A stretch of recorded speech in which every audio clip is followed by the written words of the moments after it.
요즘 계속 피곤합니다. 아침에 일어나면 눈도 좀 붓고, 밤에는 3번, 4번씩 화장실에 가요. 그래도 저는 건강하게 먹고 있다고 생각했는데요. 단순히 나이 때문이라고 생각하십니까?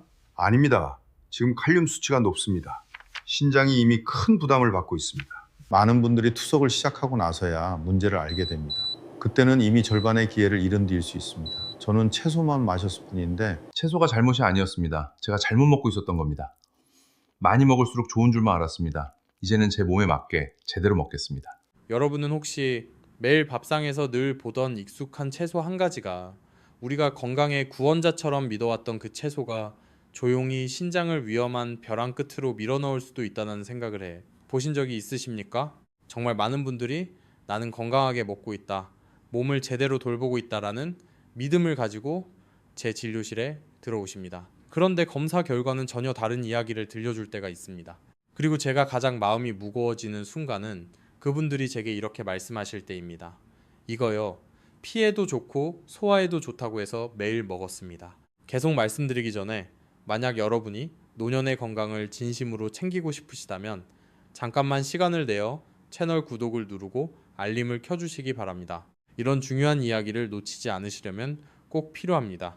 또 제가 여러분의 개인 상태를 더 깊이 분석해 드리길 원하신다면 아래 댓글에 숫자 1을 남겨주세요. 저는 늘 읽고 가능한 한 분 한 분의 경우에 답을 드리려고 노력합니다. 오늘 저는 두 가지를 분명하게 말씀드리겠습니다.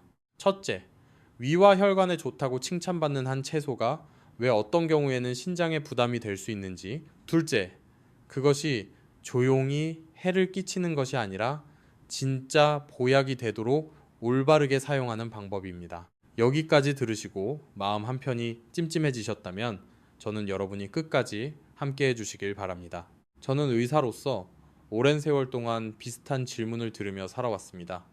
의사 선생님, 저는 이렇게까지 조심해서 먹는데 왜 신장 수치가 계속 나빠지나요? 어떤 분은 예전보다 덜 먹는데도 배가 점점 불러옵니다. 어떤 분은 아침에 일어나면 눈꺼풀이 무겁게 처지고 발목에는 양말 자국이 오래도록 사라지지 않습니다. 어떤 분은 밤마다 화장실을 여러 번 가느라 잠이 깊지 않고 하루 종일 기운이 없습니다. 많은 분들이 그걸 단순히 나이 들어서 그런가 보다 라고 생각하십니다. 하지만 우리 몸은 결코 의미 없는 신호를 보내지 않습니다. 배의 지방이 이상하게 늘면서 다리에 가벼운 부종이 함께 나타난다면 그것은 단순한 노화만의 문제가 아닐 수 있습니다. 혈관의 탄력이 떨어지기 시작하고 혈액순환이 더뎌지며 그 결과 신장이 피를 걸러내기 위해 더 힘겹게 일하고 있다는 신호일 수 있습니다. 신장은 우리 몸의 폐수 처리 공장과 같습니다. 혈액은 하루에도 수백 번 신장을 지나갑니다. 만약 혈액이 끈적해지고 찌꺼기가 많고 눈에 보이지 않는 염증이 쌓여 있다면 우리는 알아차리기도 전에 신장이 먼저 지쳐버립니다. 그런데 문제는 정말 많은 분들이 피에 좋다는 채소를 많이 먹기만 하면 된다고 믿는다는 점입니다. 어떤 분은 매일 채소를 갈아 즙을 내서 물 대신 마십니다. 어떤 분은 지인들 말만 듣고 지날수록 더 좋다고 믿으십니다. 저는 70이 넘은 한 어르신을 만난 적이 있습니다. 그분은 그 즙을 절대적으로 신뢰하셨습니다. 아침에 한 잔, 오후에 한 잔, 심지어 물까지 그걸로 대신하셨습니다. 그런데 제게 오셨을 때 그분은 속이 더부룩하고 가스가 차서 배가 팽팽했으며 다리는 가볍게 부어 있었습니다. 검사 결과 혈중 칼륨 수치가 높게 올라 있었고 신장 기능도 뚜렷하게 떨어져 있었습니다. 칼륨은 우리 몸에 꼭 필요한 미네랄입니다. 하지만 신장이 약해지면 몸은 과잉 칼륨을 제대로 배출하지 못합니다. 혈액 속 칼륨이 높아지면 심장 박동이 불규칙해질 수 있습니다. 더 위험한 점은 고칼륨 혈증이 항상 뚜렷한 증상으로 나타나지 않는다는 사실입니다. 환자는 그저 피곤하고 약간 메스껍고 혹은 심장이 어딘가 이상하게 뛰는 느낌만 받을 수 있습니다. 하지만 그 뒤에는 아주 현실적인 위험이 숨어 있습니다. 많은 분들이 제게 묻습니다. 그러면 그 채소는 나쁜 건가요? 저는 늘 이렇게 답합니다. 음식 자체가 죄를 짓는 것은 아닙니다. 문제는 사용 방법과 각 사람의 몸 상태에 있습니다. 어떤 사람에게는 좋은 음식이 다른 사람에게는 맞지 않을 수 있습니다.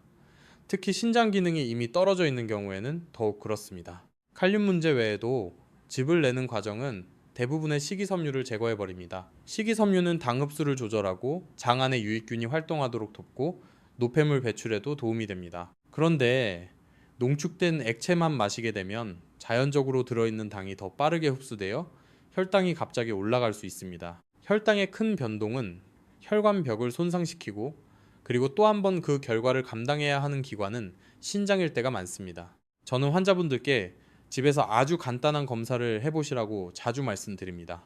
여러분, 앉으신 다음 손가락으로 발목이나 발등을 몇 초간 살짝 눌렀다가 떼어 보십시오. 피부가 움푹 들어갔다가 원래대로 돌아오는데 시간이 오래 걸린다면 그것은 체액이 정체되어 있을 수 있다는 신호입니다. 너무 겁먹으실 필요는 없습니다. 하지만 절대 무시해서도 안 됩니다. 그건 몸이 여러분께 보내는 주의 신호입니다. 사실 신장은 위처럼 아프다고 크게 외치지 않습니다. 심장처럼 강렬한 경고를 보내지도 않습니다.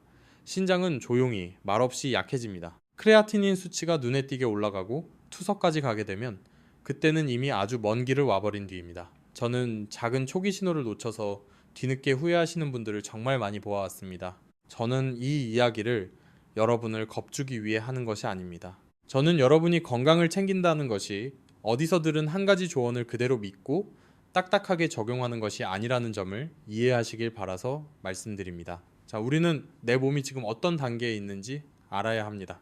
신장이 아직 건강한지, 이미 기능이 떨어지기 시작했는지, 혈압이 높은지, 당뇨가 있는지, 부종이 있는지, 전해질 불균형이 있는지, 어떤 채소는 위를 보호하고 혈관을 돕고 분명히 좋은 점이 있습니다. 그러나 사용 방법이 잘못되면 특히 농축된 형태로 섭취할 때 약해진 신장에 압력을 줄 수 있습니다. 그러니 중요한 것은 완전히 끊어라가 아니라 올바른 방법으로, 올바른 양으로, 올바른 조리 방식으로 사용하는 것입니다. 다음 부분들에서는 왜 생재료 그대로 먹는 방식이 진하게 짜낸 즙보다 더 안전할 수 있는지, 혈관을 보호하는 효과는 높이면서도 신장 부담은 늘리지 않는 음식 조합은 무엇인지, 그리고 특히 신장 기능 저하에 징후가 있는 분들이 이 채소의 이점을 유지하고 싶을 때 적용할 수 있는 전용 손질법까지 하나하나 자세히 설명드리겠습니다. 여러분이 정말로 너무 늦기 전에 신장을 지키고 싶으시다면 계속해서 아주 집중해서 들어주시기 바랍니다. 제가 문제는 채소 자체가 아니라 우리가 사용하는 방식에 있다고 말씀드리면 많은 어르신들께서 놀라움과 의심이 섞인 눈빛으로 저를 바라보십니다. 우리 생각 속에는 자연에서 온 것은 당연히 안전하다는 믿음이 있기 때문입니다. 그러나 예순을 넘긴 몸은 40살 때와 같은 방식으로 작동하지 않습니다. 신장은 더 천천히 걸러냅니다. 혈관은 탄력이 떨어집니다. 간의 대사는 느려집니다. 장도 훨씬 더 예민해집니다. 저는 70이 넘은 한 여성 환자분이 떠오릅니다. 체구가 작고 단정하셨고 언제나 자신이 깨끗하게 먹는다고 자부하셨습니다. 그분은 매일 아침 채소를 갈아 즙으로 마신다고 말씀하셨습니다. 그렇게 해야 영양 성분을 모두 지킬 수 있다고 들었다고 하셨습니다. 지날수록 더 좋다고 믿으셨습니다. 하지만 검사 결과를 살펴보니 혈당은 들쭉날쭉했고 혈중 칼륨은 위험 경계선에 가까웠으며 신장 기능은 달이 지날수록 서서히 떨어지고 있었습니다. 저는 그분께 즙을 내는 과정에서 가장 귀한 식이섬유 부분을 우리가 무심코 제거하게 된다고 설명드렸습니다. 식이섬유는 우리 몸이 당과 미네랄을 천천히 흡수하도록 도와주는 자연스러운 브레이크와 같습니다. 그 브레이크를 없애버리면 당과 칼륨이 더 빠르게 혈액으로 들어갑니다. 신장이 건강하다면 어느 정도 조절이 가능합니다. 하지만 이미 기능이 저하된 신장에게는 그 급격한 유입이 마치 고령자에게 계속 전력 질주를 시키는 것과 같습니다. 그뿐만이 아닙니다. 진하게 만든 채소즙은 장내 발효를 더 강하게 일으켜 가스를 많이 생성하게 합니다. 원래도 장 운동이 느린 어르신들께서는 갑자기 가스가 늘어나면 복부 팽만과 더부룩함을 느끼게 되고 식욕이 떨어집니다. 불편해서 식사를 줄이게 되면 영양이 부족해지고 혈액의 질이 떨어집니다. 그러면 신장은 에너지는 부족하지만 노폐물은 많은 질 낮은 혈액을 계속 걸러야 하는 상황이 됩니다. 저는 환자분들께 자주 이렇게 말씀드립니다. 자연 그대로의 식품은 완전한 구조를 가지고 있습니다. 우리가 씹을 때 침이 분비되고 소화효소가 서서히 작동하며 장은 준비 신호를 받습니다. 이것은 매우 조화로운 과정입니다. 그러나 농축된 즙 한 잔을 마시면 몸은 거의 준비할 시간이 없습니다.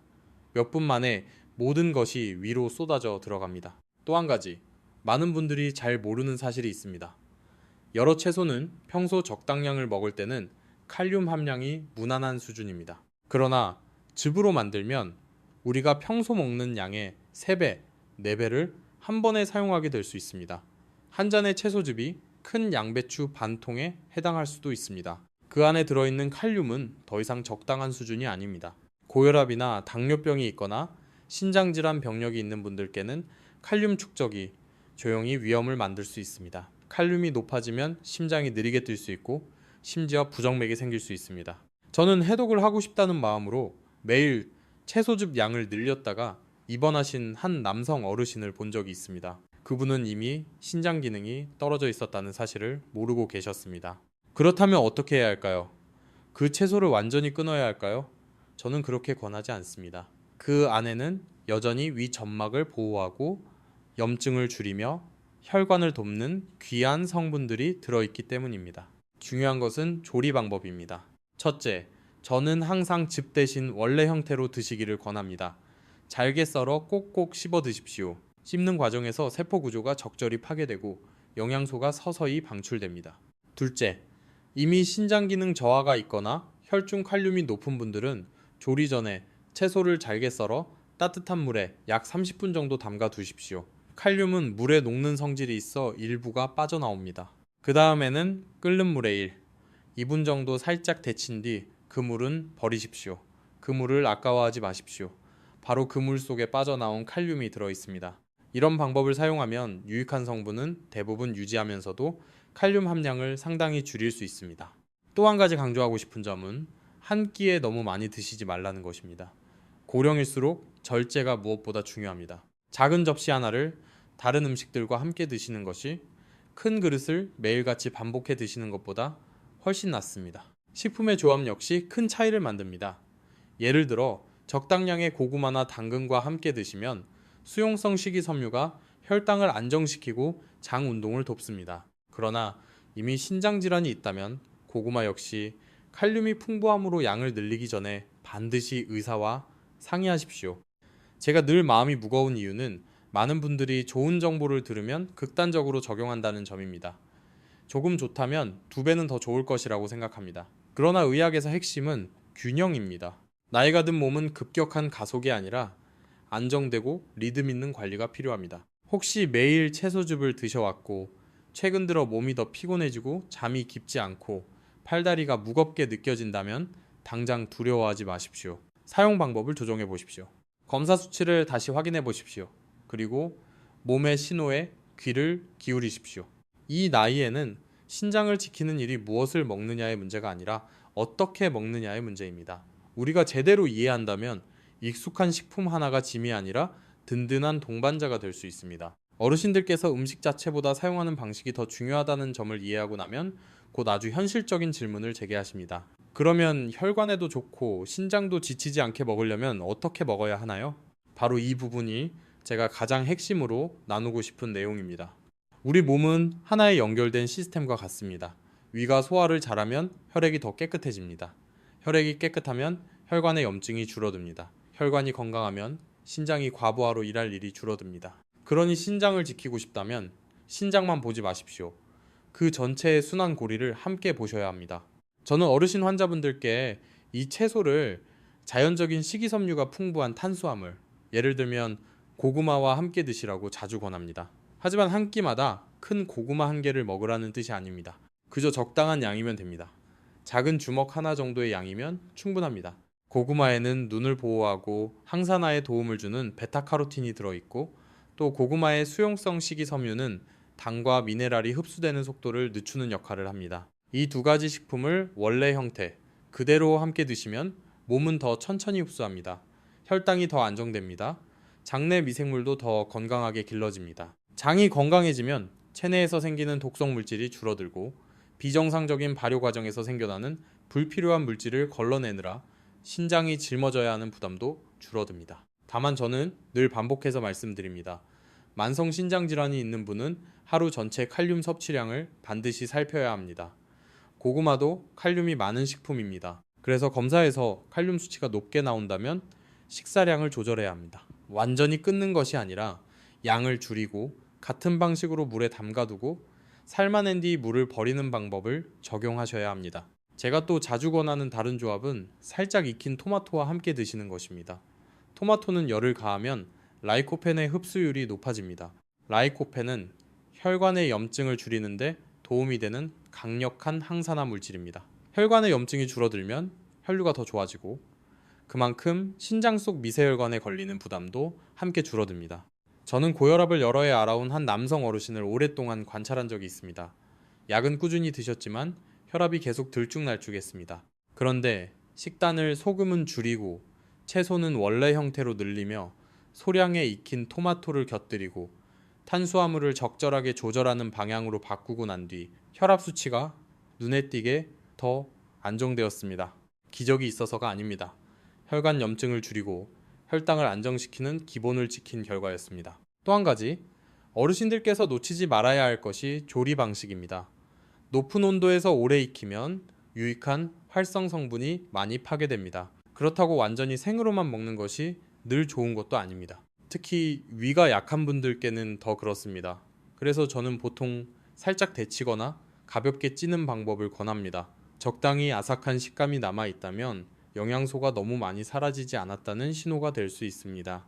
이미 가벼운 부종이 있는 분들께는 매일 같은 시간에 체중을 재는 것을 강조합니다. 먹는 양이 크게 변하지 않았는데도 며칠 사이 체중이 빠르게 늘어난다면 몸이 물을 붙잡고 있을 가능성이 있습니다. 그럴 때는 소금 섭취량, 수분 섭취량, 그리고 칼륨이 많은 식품 섭취량까지 다시 점검해야 합니다. 흔히 하는 실수 중 하나는 물을 많이 마시면 신장이 더 깨끗이 씻긴다고 믿는 것입니다. 그러나 신장이 이미 약해져 있다면 물을 과하게 마시는 것 자체가 압력을 높일 수 있습니다. 중요한 것은 충분히 마시되 부족하지도 과하지도 않게 조절하는 것입니다. 일반적으로는 체중과 활동량에 따라 하루 1.5리터에서 2리터 정도가 평균적이지만 의사가 다른 지시를 했다면 그 지시를 따르셔야 합니다. 신장 보호를 이야기할 때 저는 늘 두 가지로 돌아옵니다. 혈당의 안정, 그리고 혈압의 안정입니다. 이 두 지표를 안전한 범위 안에서 유지하도록 돕는 음식은 모두 동맹입니다. 반대로 해독이나 특효라고 광고되더라도 수치를 크게 흔들어 놓는 것은 장기적으로 해가 될 수 있습니다. 저는 또한 어르신들께 최소한 6개월에 한 번은 정기적으로 혈액 검사를 하시라고 권합니다. 특히 기저질환이 있다면 더더욱 그렇습니다. 너무 지쳐서 쓰러질 것 같아진 뒤에야 검사하러 가시지 마십시오. 신장 기능 저하는 뚜렷한 통증을 만들지 않습니다. 아주 조용히 조금씩 기능을 떨어뜨립니다. 만약 내가 위험군에 해당하는가가 궁금하시다면 몇 가지를 스스로에게 물어보십시오. 고혈압이 있습니까? 당뇨가 있습니까? 다리가 자주 붓습니까? 밤에 소변 때문에 여러 번 깨십니까? 이 중 어느 하나라도 그렇다라면 식단을 바꾸는 모든 시도에서 더 조심하셔야 합니다. 음식은 적이 아닙니다. 하지만 우리가 사용하는 방식이 무심코 그것을 짐으로 만들 수 있습니다. 그리고 그 방식을 올바르게 조정하면 가장 익숙한 것들이 오히려 건강한 노년을 지탱하는 단단한 기반이 됩니다. 여기까지 들으셨다면 아마 어르신들께서는 한 가지 매우 중요한 사실을 깨달으셨을 것입니다. 우리를 자동으로 구해주는 음식도 없고 자동으로 우리를 망가뜨리는 음식도 없습니다. 결국을 결정하는 것은 우리의 이해와 매일 어떻게 실천하느냐에 달려 있습니다. 저는 오랜 세월 동안 어르신들을 진료하면서 매우 다른 두 부류의 사람들을 보아왔습니다. 한 부류는 입에서 입으로 전해지는 말만을 전적으로 믿고 누가 좋다고 하면 자신의 몸 상태와 상관없이 바로 따라합니다. 다른 한 부류는 자신의 몸의 신호를 듣고 정기적으로 수치를 확인하며 조금씩 조정해 나갑니다. 5년, 10년이 지나면 그 차이는 분명하게 드러납니다. 저는 15이 넘은 한 여성 어르신을 돌본 적이 있습니다. 처음 오셨을 때는 복부지방이 늘어나 있었고 혈압이 불안정했으며 검사에서는 신장 기능이 서서히 떨어지기 시작한 상태였습니다. 그분은 채소즙을 드시지는 않았지만 많이 먹을수록 좋다는 생각으로 특정 채소를 과하게 드시고 있었습니다. 저희가 함께 식사량을 조절하고 섭취량을 줄이며 손질 방법을 바꾸고 적절한 식이섬유를 보완하고 소금 섭취를 관리한 뒤 1년이 지나자 신장 수치는 다시 안정되었습니다. 기적이 아니었습니다. 절제와 올바른 방법의 결과였습니다. 저는 어르신들께 3가지 핵심 원칙을 꼭 기억하시라고 말씀드립니다. 첫째, 신장이 이미 약해질 조짐이 있다면 음식을 진한 즙 형태로 농축하지 마십시오. 원래의 형태로 드시고 꼭꼭 씹어 몸이 처리할 시간을 주십시오. 둘째, 칼륨이 걱정된다면 잘게 썰어 따뜻한 물에 담갔다가 살짝 데친 뒤 그 물을 버리는 방법을 적용하십시오. 단순하지만 신장의 부담을 줄이는데 효과적인 방법입니다. 셋째, 좋다고 들었다는 이유만으로 한 가지 식품을 몇 달 동안 대량으로 계속 드시지 마십시오. 몸은 다양성을 필요로 합니다. 균형이 있어야 혈관과 신장이 안정적으로 유지됩니다. 어르신들께서 이렇게 물으실 수도 있습니다. 지금이라도 조정하면 아직 늦지 않았을까요? 저는 언제나 아직 늦지 않았습니다 라고 답합니다. 아직 투석을 시작하지 않았다면 몸은 여전히 적응할 능력이 있습니다. 신장이 완전히 회복되지는 않을 수 있지만 진행을 늦출 수는 있습니다. 혈관이 40살처럼 다시 젊어지지는 않더라도 우리가 바꾸면 염증과 경직은 줄일 수 있습니다. 다리가 뚜렷하게 붓고 심장이 불규칙하게 뛰고 의사가 신장 기능이 절반밖에 남지 않았다고 말할 때까지 기다리지 마십시오. 스스로가 어떤 건강 비법에 지나치게 의존하고 있다는 사실을 깨닫는 순간이 바로 멈추고 돌아볼 때입니다. 또 한 가지 중요한 말씀을 드리고 싶습니다. 정신적인 상태는 신장과 심혈관에 큰 영향을 줍니다. 오래 지속되는 스트레스는 혈압을 올리고 혈당을 흔들리게 합니다. 그러니 식단 조절과 함께 매일 가볍게 걷는 시간을 갖고 충분히 잠을 자며 마음을 평온하게 유지하십시오. 절제된 한 끼 식사와 깊은 한 번의 숙면은 어떤 만병통치약보다도 가치가 있습니다. 혹시 오늘 이 말씀을 들으며 나는 매일 채소즙을 마셨는데 신장 기능을 확인해 본 적이 없구나 라고 깨달으셨더라도 자신을 탓하지 마십시오. 우리는 모두 더 건강해지고 싶어서 그렇게 한 것입니다. 중요한 거는 오늘 이후부터 더 올바르게 하는 것입니다. 저는 이 영상을 다 보신 뒤 발목을 한번 눌러보시고 식사량을 다시 살펴보시고 혈액 검사를 한 지 오래되었다면 한번 고려해 보시기를 바랍니다. 노년의 건강은 요란한 변화에서 오는 것이 아니라 작지만 꾸준한 조정에서 옵니다. 오늘의 이야기가 신장과 혈관을 지키는 방법을 더 분명히 이해하는 데 도움이 되셨다면 좋아요를 눌러주시고 채널을 구독해 주십시오. 제가 앞으로도 실질적인 지식을 계속 전해드릴 수 있도록 말입니다. 자신의 상태에 대해 구체적인 질문이 있으시면 댓글로 남겨주십시오. 제 능력이 닿는 한 답해드리겠습니다. 저는 노년이 곧 질병을 의미한다고 믿지 않습니다. 몸의 소리를 들을 줄 안다면 그것은 평온한 시기가 될 수 있습니다. 내일부터 식탁 앞에 서실 때 작은 선택 하나하나가 신장과 혈관의 미래를 만들어간다는 사실을 기억하십시오. 끝까지 인내심 있게 들어주셔서 감사합니다. 오늘 밤 편안히 주무시고 내일 아침에는 몸이 한결 가볍고 마음이 더 안심된 상태로 깨어나시길 바랍니다. 앞부분에서 저는 섭취량을 조절하는 방법과 손질 방식을 통해 신장의 부담을 줄이는 법에 대해 말씀드렸습니다. 그런데 여전히 많은 어르신들께서 조용히 빠져있는 또 하나의 문제가 있습니다.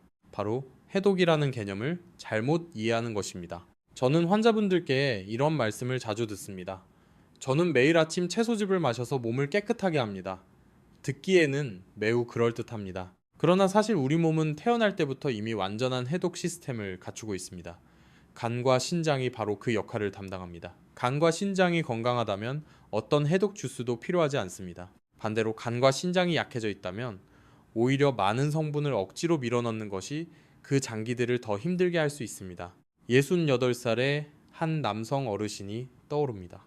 작은 상업을 하시는 분이었습니다. 최근 들어 쉽게 피곤하고 가끔 심장이 빨리 뛰는 느낌이 들며 하루가 끝날 무렵이면 다리가 약간 붓는다고 하셨습니다. 지인들의 권유로 매일 아침 진하게 간 채소 혼합물을 마시며 몸을 정화해 왔다고 말씀하셨습니다. 그 습관을 거의 6달이나 유지하고 계셨습니다. 검사를 해보니 칼륨 수치는 안전 범위를 넘어 있었고 크레아티닌은 이전 검사보다 약간 상승해 있었습니다. 통증은 없었고 뚜렷한 증상도 거의 없었습니다. 그저 피곤함 정도였습니다. 그러나 수치는 이미 신장이 압박을 받고 있다는 것을 보여주고 있었습니다. 저는 그분께 짧은 시간 안에 많은 양의 미네랄을 섭취하면 전해질 균형이 흐트러질 수 있다고 설명드렸습니다.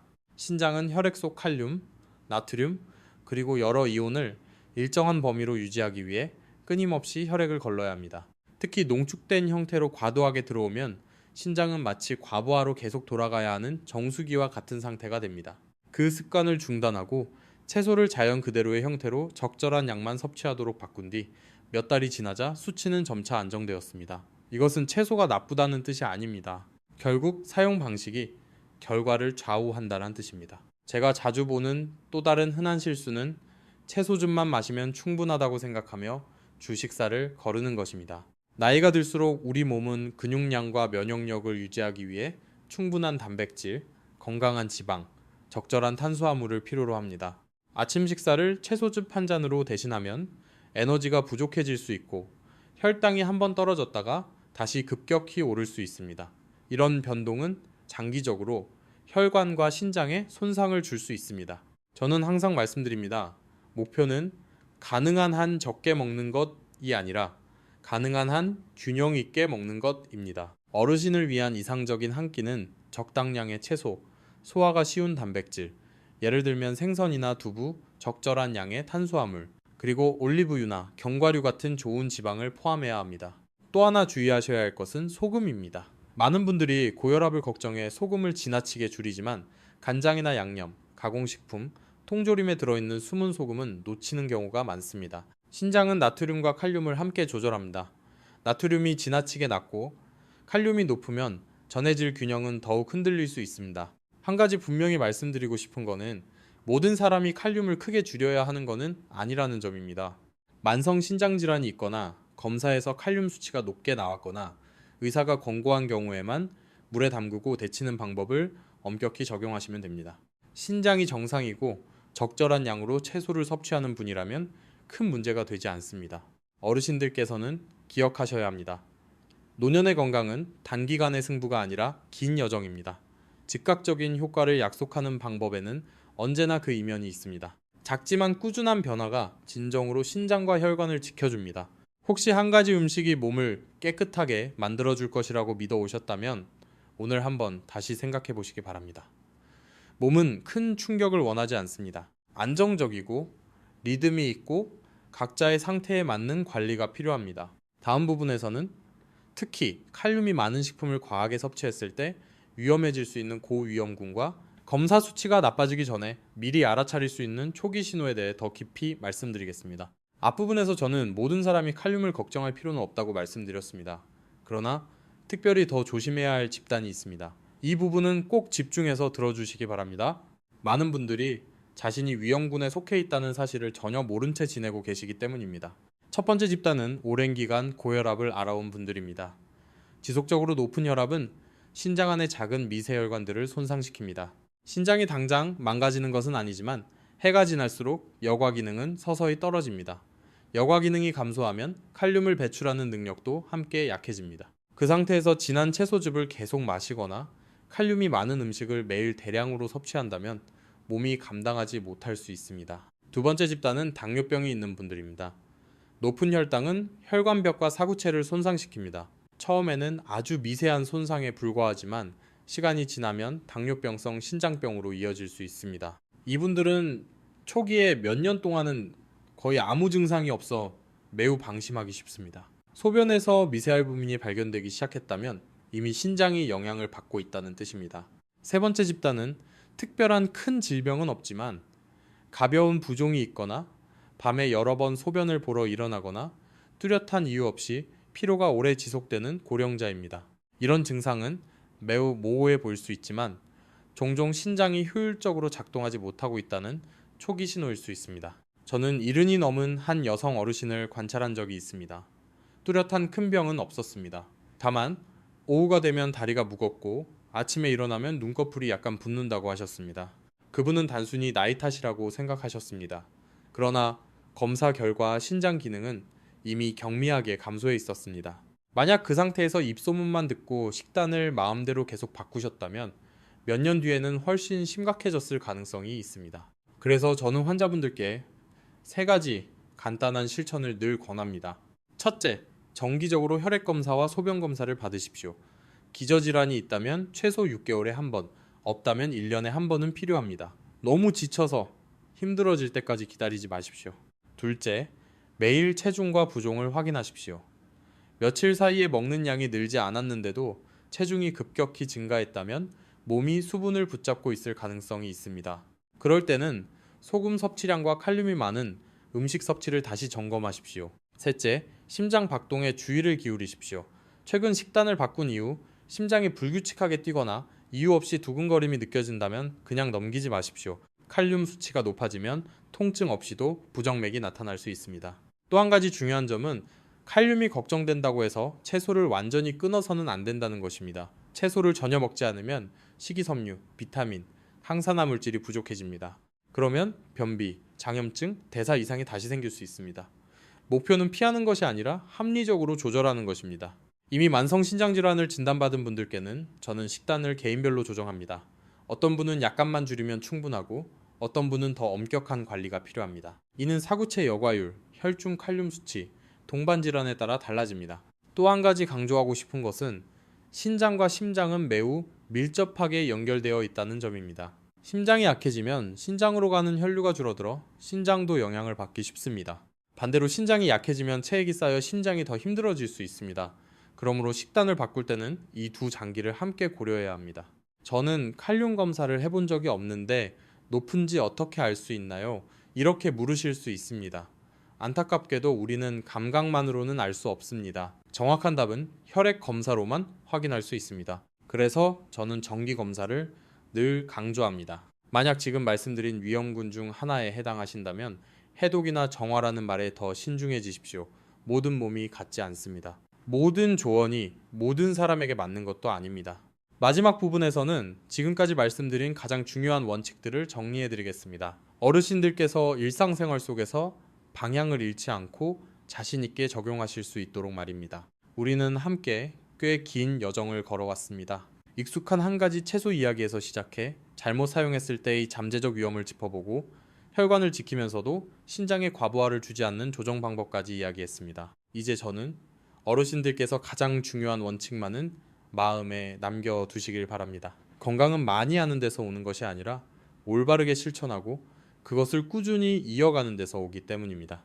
첫 번째 원칙입니다. 몸이 필요로 하지 않는데 자연식품을 진한 약처럼 농축하지 마십시오. 원래의 형태로 드시고 꼭꼭 씹고 적당한 양을 지키십시오.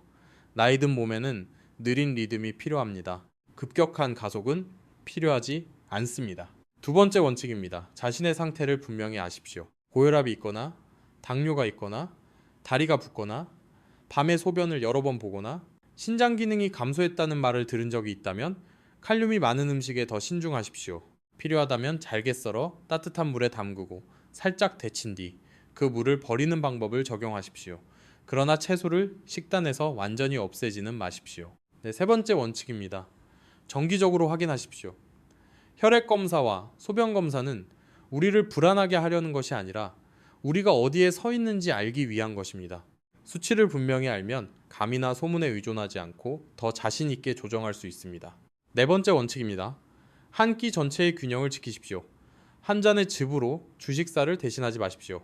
충분한 단백질, 적절한 식이섬유, 알맞은 탄수화물, 좋은 지방을 함께 갖추십시오. 혈당이 안정되고 혈압이 안전 범위에 머물면 신장의 부담은 훨씬 줄어듭니다. 어르신들께서 꼭 기억하셔야 할 것은 신장은 요란하게 구조 요청을 하지 않는다는 사실입니다. 신장은 조용히 약해집니다. 그렇기 때문에 우리의 선제적인 관리가 결정적인 역할을 합니다. 오늘의 작은 변화 하나가 앞으로 수년간의 힘든 치료를 막아줄 수 있습니다. 저는 병상에 누워 투석기를 바라보며 기본적인 것만이라도 더 일찍 알았더라면 좋았을 텐데 라고 후회하는 많은 어르신들을 보았습니다. 저는 어르신들께서 그런 상황에 놓이지 않으시길 바랍니다. 노년은 충분히 평온할 수 있습니다. 올바르게 돌본다면 말입니다. 오늘 이 이야기를 듣고 식습관을 조금 조정해야겠다고 느끼셨다면 내일부터 시작하십시오. 모든 것을 한꺼번에 바꿀 필요는 없습니다. 극단을 줄이고 균형을 늘리고 건강을 정기적으로 점검하는 것부터 시작하십시오. 오늘의 나눔이 신장과 혈관을 지키는 방법을 더 분명히 이해하는 데 도움이 되었다면 좋아요를 눌러주시고 채널을 구독해 주십시오. 이렇게 현실적이고 쉽게 적용할 수 있는 지식을 계속 전해드릴 수 있도록 말입니다. 궁금한 점이나 나누고 싶은 경험이 있다면 댓글로 남겨주십시오. 제 능력이 닿는 범위 안에서 읽고 답해드리겠습니다. 끝까지 인내심 있게 들어주셔서 감사합니다. 건강한 심장과 든든한 신장, 그리고 불필요한 실수로 걱정하지 않는 평온한 노년을 지키시길 바랍니다.